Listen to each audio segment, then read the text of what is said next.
Hi guys, welcome to Richard Cabile YouTube channel, and to this video, I will teach you how to show hours and minutes on status bar in your Realme 5 mobile phone. And okay guys, but before we start, kindly subscribe to my YouTube channel by pressing the subscribe button and the bell to notify you if I have new videos. Okay guys, let's start.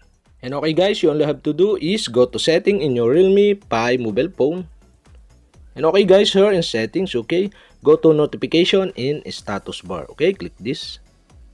And okay guys, here in notification in status bar, okay, in status section, you can see the time. And okay guys, to show the time on your status bar, okay, you'll have to do is click the time.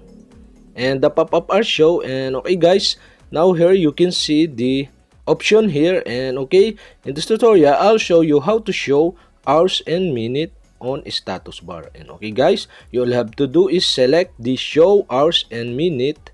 And okay guys, after you select, okay, automatically show the time on status bars. And okay guys, okay, that's it. We have successfully show hours and minute on status bar in your Realme 5 mobile phone. And okay guys, if you have a question, kindly comment below.